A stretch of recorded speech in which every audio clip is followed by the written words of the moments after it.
이 13장에는요, 이제 마지막 때의 어떤 장면을 보는 것입니다. 사도 요한께서 본 것인데요. 13장 1절에 보면 내가 보니 그랬습니다. 한 장면을 하나님께서 보여주시는데 마지막 때 어떤 이 심판 직전에 있을 그런 상황을 어떠한 그 비유적인 장면을 보여주시는 것이죠. 내가 보니 바다에서 한 짐승이 나오는데 뿔이 열이요 머리가 일곱이라 그 뿔에는 열 왕관이 있고 그 머리들에는 신성모독을 하는 이름이 있었습니다. 한 짐승이 나온다. 짐승, 뿔이 열이고 머리가 일곱이고 그 머리에는 왕관이 있고 신성을 모독하는 이름들이 있더라. 이런 것들은요, 이제 다니엘서에 보면 나와요. 뿔이 나오고 머리가 나오고 이 뿔과 머리 이런 것들은 제국을 상징하는 것입니다. 2절에도 보면 내가 본 짐승은 표범과 비슷하고 발은 곰과 같고 입은 사자의 입과 같은데, 그러니까 곰, 사자, 표범 이런 것들이 그 다니엘서에 보면요, 제국, 바벨론 제국, 메데 바사 제국, 그리고 그리스 제국 이런 제국들을 상징하는 그러한, 그러니까 강력한 제국과 같은 그런 것들을 이제 본 것이죠. 이 짐승들은 그걸 본 것입니다. 로마 제국도 마찬가지예요. 짐승인데요. 그 교회와 예수님을 믿는 자들을 아주 극심하게 박해하고 있는 상황 가운데서 이 비전을 딱 본 것이니까 지금 이 독자들은 이러한 열 뿔이라든지 일곱 머리라든지 거기에 왕관이 있고 여기에 이제 곰이라든지 표범이라든지 이러한 것들이 어떤 그 제국을 상징하는 것을 이제 다 알 수 있는 것이죠. 근데 중요한 것은요, 용이 자기의 능력과 보좌와 권세를 그에게 주었다는 것입니다. 그 제국의 배후에 보면 용이 있다는 거예요. 용은 사탄을 말합니다. 사탄. 이 사탄이 능력과 보좌와 큰 권세를 짐승에게 주었고, 그 짐승은 열 뿔이 있고요, 일곱 머리가 있고 왕관들이 있고 어떠한 권력과 힘과 어떤 집단을 말하는 것입니다. 제국이 될 수도 있고요, 왕이 될 수도 있게 되는 것이죠. 그래서 1세기나 21세기나 마찬가지입니다. 지금도 마찬가지예요. 지금도요, 기독교를 박해하는 나라들은 많습니다. 지금 우리는 여기 있으니까 모르겠지만 여러분 중동에 가보십시오. 중동에는요, 법적으로 금지되어 있어요. 우리나라 위에 있는 북한도 마찬가지입니다. 지금 수많은 나라들이 어떠한 그 힘과 권력과 능력을 가지고 교회와 기독교인들의 박해를 하고 있는데, 그 배후에 누가 있냐면 용이 있게 되는 것입니다. 그것을 지금 보여주는 것이죠. 근데 이 3절에 보면, 근데 이 용은요, 우리가 12장에 이제 나오는데, 용이 하늘에서 전쟁을 하다가 져가지고 땅으로 쫓겨내려갑니다. 그러니까 이 용은 누구냐면 그 하늘에서 이미 전쟁에서 패해서 땅으로 내려간 용이라는 거예요. 그걸 알아야 됩니다. 전쟁에서 패한 용이라는 것이죠. 예수님께서 십자가에 죽으시고 부활하심으로 사단의 머리는 박살났지만, 그러나 여전히 용이 끝까지 발악을 하는 거예요. 발악을 하면서 지금 이 짐승들에게 이러한 그 권세를 주고 끝까지 박해하는데, 이제 성도가 봐야 될 건 뭐냐면, 용이 배후에 있고 발악을 그 짐승을 통해서 막 박해를 할 때 저거는 머리가 다 깨지고 끝났고 최후의 발악이다라는 것을 이제 알게 하는 것입니다. 이것이 강력한 힘을 가지고 지금 그렇게 박해하는 것이 아니라 이제 머리가 다 깨져버리고 그렇게 힘을 잃은 이 용이 이 짐승을 세워서 이렇게 지금 박해를 하는 것이죠. 3절에 보면 그의 머리 하나가 상하여 죽게 된 것 같더니 그 죽게 되었던 상처가 나음에 온 땅이 놀랍게 여겨 짐승을 따른다. 원래 어린 양을 따라야 되거든요. 요한계시록에 보면 나는 어린 양을 따른다. 이게 요한계시록의 주제인데, 짐승을 따르는 사람들이 있어요. 왜 짐승을 따르게 되느냐? 머리 하나가 상하여 죽게 된 것 같더니, 근데 죽게 된 상처가 나았다는 것이죠. 이게 지금 이 짐승이 하는 일이 뭐냐면요, 예수 그리스도의 어떤 사역을 모방하는 거예요. 예수님도 십자가에서 죽으셨지만 여기서 상하여 죽게 되었다. 이것이 예수님께 사용된 단어와 이제 같은 단어입니다. 예수님 십자가에서 죽으시고 그리고 이제 부활하셨는데 그런 사역을 모방하면서 지금 이제 이 땅의 사람들이 그것을 놀랍게 여기면서 짐승을 따르고 그러니까 따르는 그 4절에 그게 이제 그 목적이 나오는데요. 4절을 같이 한번 읽어보면 좋을 것 같습니다. 용이 짐승에게 권세를 주므로 용에게 경배하며 짐승에게 경배하여 이르되 누가 이 짐승과 같으냐 누가 능히 이와 더불어 싸우려 하더라. 그래서 용이 짐승에게 권세를 주어서 결국 하고자 하는 일은 무엇이냐면요, 용에게 경배하게 하는 일입니다. 짐승에게 경배하게 하는, 다른 말로 하면 예배하게 하는 일이죠. 그러니까 하나님 말고 다른 것들을 예배하게 하는 것이 이 용과 짐승이 이 땅에서 이제 하는 일이 되는 것이고, 누가 이 짐승과 같으랴 누가 능히 이와 더불어 싸우리요. 이것이 구약에 보면요, 하나님께 사용되는 말입니다. 누가 하나님과 같겠는가, 누가 감히 하나님과 대적하여 싸울 수 있겠는가를 신성 모독하는 이 짐승에게 붙이면서 짐승을 마치 하나님처럼 경배하는 그러한 마지막 때가 될 것이다. 로마 제국 또 그렇고요, 지금도 마찬가지가 되는 것이죠. 그러니까 이런 그 13장을 보면서요, 우리가 하나님을 온전히 예배하고 있는가, 우리가 정말 예수 그리스도께서 나를 위해서 죽으시고 부활하신 그것을 온전히 믿으면서 신앙생활을 하고 있는가, 아니면 그것을 믿고 그것을 통해서 내가 원하는 어떤 것을 이루고자 예배하면서 믿는지에 대해서 한번 이것도 믿고 저것도 믿는 것인지 아니면 하나님만 예배하는 것인지를 우리가 잘 생각해 이제 봐야 되는 것이죠. 이런 본문들을 보면서요. 그러니까 이 짐승을 통해서 이 세상 사람들은요, 이 짐승을 경배하고 사탄을 경배하고 예배를 하게 되는 것이고, 성도는 하나님만 예배를 하게 되는 것이죠. 부동산 불패, 부동산은 망하지 않는다.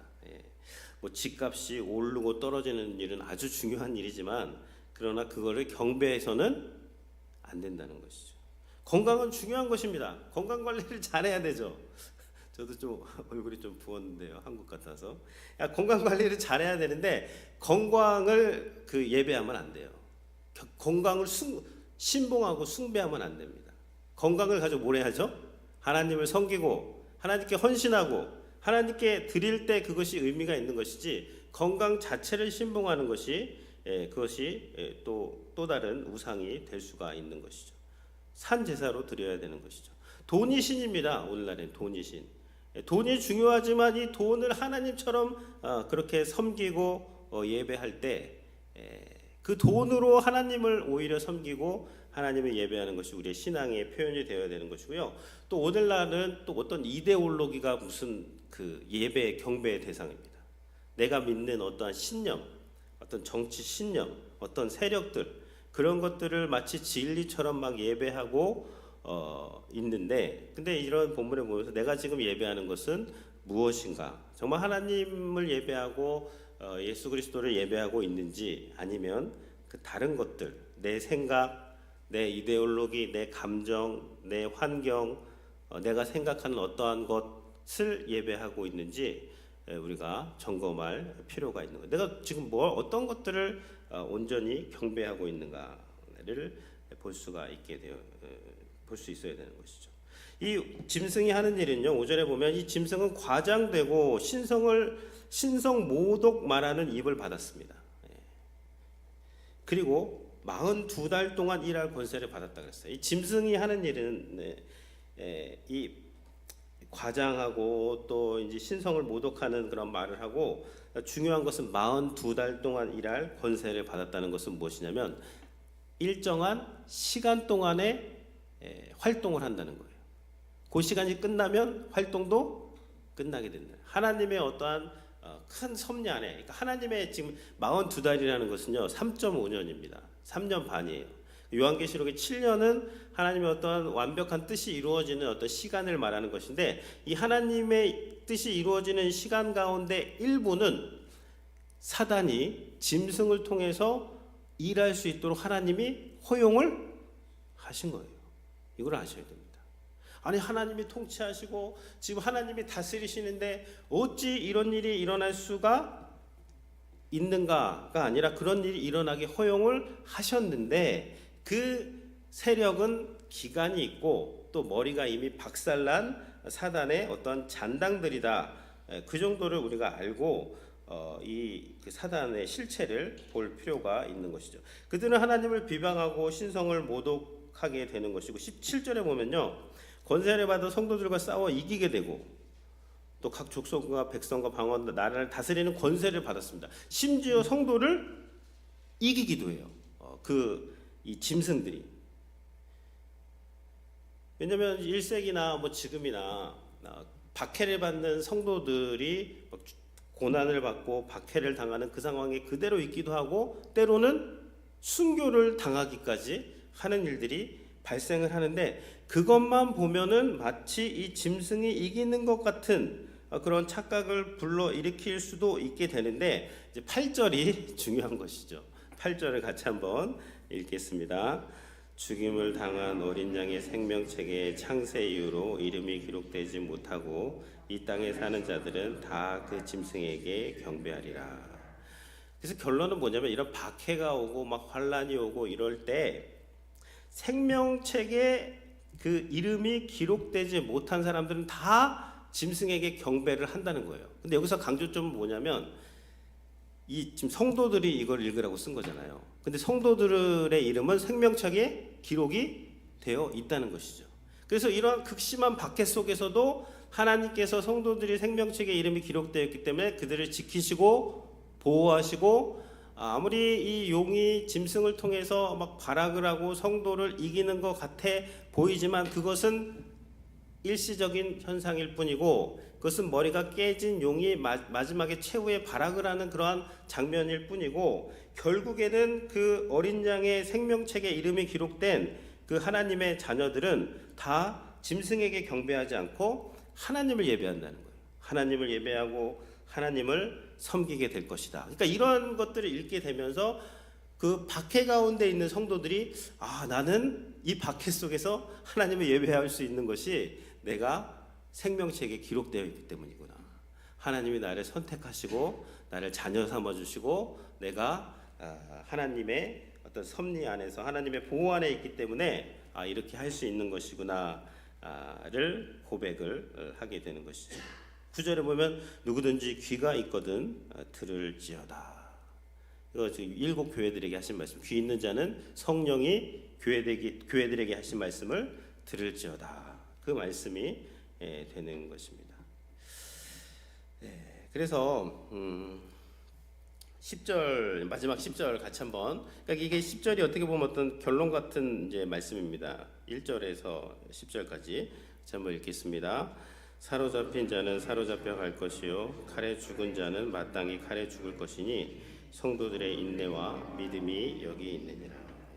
그래서 사로잡히는 자들은 사로잡힐 것이고요, 칼에 죽는 자들도 죽는데, 근데 그러한 상황 가운데서 성도들은 믿음을 지킨다는 것이죠. 인내를 한다는 것이고, 성도들이 끝까지 그 주님의 이름을 배반하지 않는다. 이게 요한계시록 3장 5절에 나오는데, 이기는 자는 이와 같이 흰옷을 입을 것이요 나는 그의 이름을 생명책에서 결코 지우지 아니하고 그의 이름을 내 아버지 앞과 천사들 앞에서 시인하리라. 우리가 이 땅에서 어려운 상황 가운데서도 하나님의 이름, 예수 그리스도의 이름을 시인하면 하나님께서도 마지막 때 우리의 이름을 그 하나님과 천사들 앞에서 시인하게 되는 것이고, 우리의 이름이 생명책에 기록이 되어 있기 때문에 우리가 극심한 박해 속에서도 그렇게 견딜 수 있고 인내할 수 있게 되는 것이 바로 우리 안에 성령께서 역사하시고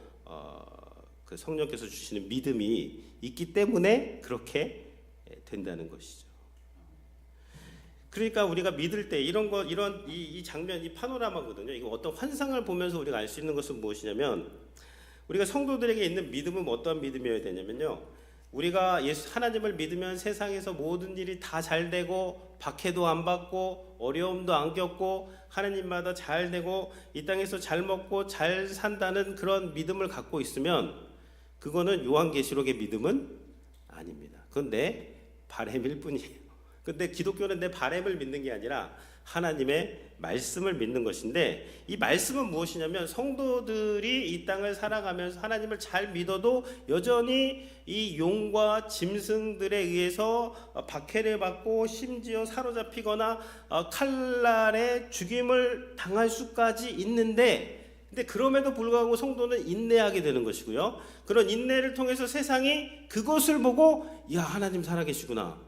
야 하나님을 믿는 사람들이 진짜구나 라는 것을 믿게 되면서 하나님께서 영광을 받게 되는 것이고 또 하나님의 보호하심이 있습니다.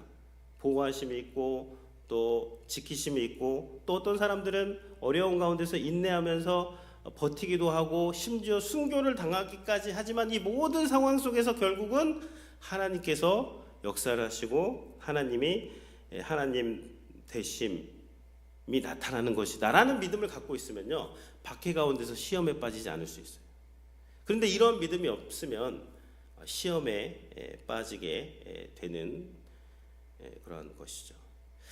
그래서요 이게 이제 짐승이 이제 권력을 가지고 있는데 그 권력의 시간은 제한되어 있다. 그것을 기억을 하시고요. 근데 중요한 것은 마침내 주님께서 다시 오셔서 그 용과 짐승들을 다 멸하시는 거예요.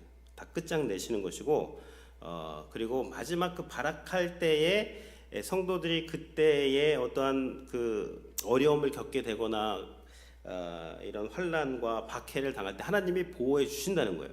근데 혹시 어떠한 사람들이 심지어 죽거나 칼에 찔림을 당할 수가 있어도 그러나 그것을 통해서 하나님의 뜻이 오히려 이루어지고 교회가 부흥하게 되고 믿는 자들이 더 생겨나기 때문에 그것을 믿고 너희가 이 마지막 때를 잘 이렇게 견디고 믿음 생활을 해라라는 이 환상을 저희들에게 보여주시는 것이죠. 그래서 오늘 이렇게 저희가 지금이 5시 반에 나와서 기도회를 하고 이렇게 말씀을 보고 찬양을 하고 신앙생활을 지금까지 이렇게 할 수 있는 이유는 하나님께서 우리를 생명책에 기록하시고 성령께서 인쳐주시고 이 13장 이 마지막에 보면요 666이라는 게 나옵니다. 666 유명하죠 666. 근데 이 666을 14장과 같이 보셔야 돼요. 666 다음 절이 뭐냐면 14장 1절에 14만 4천이 나옵니다. 14만 4천이 제가 14장 1절을 읽으면 또 내가 보니 보라 어린 양이 시온산에 섰고 그와 함께 14만 4천이 서 있는데 그들의 이마에는 어린 양의 이름과 그 아버지의 이름을 쓴 것이 있더라. 이마에는 어린 양의 이름과 아버지의 이름이 있어요. 누구한테는 14만 4천에게는. 근데 그 앞절에 보면 그게 13장 18절인데 지혜가 여기 있으니 총명한 자는 그 짐승의 수를 세어보라. 그것은 사람의 수니 그의 수는 666이라. 그래서 이 666이 뭔가 그런데요. 이 짐승을 예배하는 사람들이 666의 그 표를 받은 사람이고 이 다음 절에 보면 그러면 이 가운데서 또 이 끝까지 하나님을 지키는 사람들이 누구냐면 이 14만 4천인데 14만 4천은 어떻게 보시면 되냐면요. 12 구약의 12 지파 곱하기 12 제자 12교회 곱하기 완전수 1000 그럼 14만 4천이에요. 그럼 14만 4천이 상징하는 건 뭐냐면 이게 14만 4천 명 딱 그것이라고 보면 곤란합니다. 그렇게 보면은 이제 이상하게 빠지게 되는 거예요. 그럼 14만 4천 1명은 어떻게 될 거예요? 그건 아니죠. 그래서 어떻게 이 구약과 신약의 하나님을 끝까지 믿고 박해 가운데서도 하나님을 예배한 사람들, 그러니까 잠언의 버전으로 말하면 뭐죠? 하나님을 경외한 자들, 하나님만 경외하고 그 삶에서 하나님을 온전히 그 인정하는 자들, 그 사람들이 어린 양 그 이마에 어린 양의 이름이 있는 사람들이에요. 성령이 인쳤다 그러죠. 인친 자들입니다.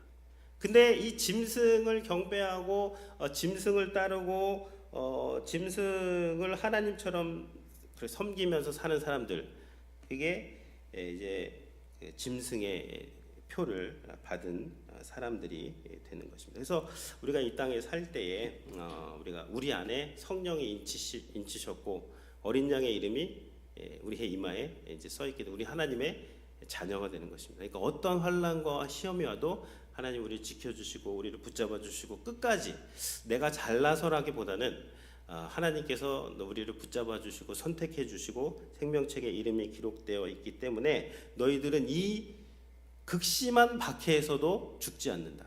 내가 너희를 지킨다. 내가 너희를 보호해 줄 것이다. 하나님께서 함께 하시기 때문에 힘을 내라. 그리고 이것이 계속되는 것이 아니다. 이제 곧 끝나고 주님이 오신다라고 하면서 이제 성도들을 위로했던 말씀이 이제 오늘 말씀이 되는 것입니다. 제가 한국에 잘 다녀왔고요. 연무대 교회에서 7월 12일 지난주 토요일 날 오후 2시에서 3시 사이에 우리 훈련병들 2,300명에게 침례를 베풀었습니다. 한국 목사님 60분, 저희가 미주에서 15분 가서 1,200명 정도의 훈련병은 이미 침례를 받아서 그 사람들 축복 기도만 하고 그래서 한 3,600명 정도의 이 훈련병들에게 저희가 축복 기도와 침례를 베풀고 왔는데요. 제가 군대를 가 보니까 제가 군 생활할 때랑은 완전 분위기가 다르더라고요. 지금 무슨 대학 캠퍼스에 온 느낌이에요.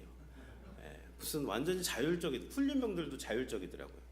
그래서 뭐 강요해가지고 종교 집회로 온다? 그거 안 됩니다. 제가 봤을 때 지금 되질 않고요.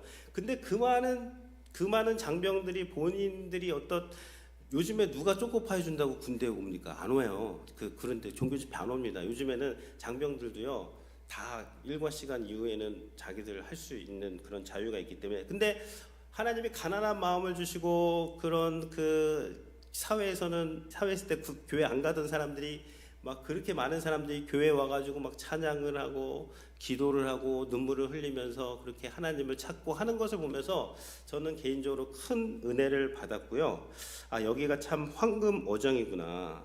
그리고 마음이 활짝 열려서 예배하고 침례를 받을 때 정말 하나님께서 역사하셨고 하나님의 성령께서 역사하시고 그들이 고백한 그 고백이 정말로 하나님의 성령 가운데서 한 고백이라면 그 한 명 한 명을 하나님께서 끝까지 생명책에 기록하시고 이 용과 짐승에게 경배하지 않고 오직 하나님만을 예배할 수 있는 그 믿음조차도 하나님이 주시는 것이고 한 사람 한 사람에게 하나님께서 그런 믿음을 허락하시겠구나를 생각하면서 참 감사했고요. 우리 성도님들께서도 기도해 주셔서 감사하고 우리도 그러한 믿음을 하나님께서 주셨기 때문에 오늘까지 이렇게 나와서 기도하고 하나님을 예배하는 줄로 믿습니다.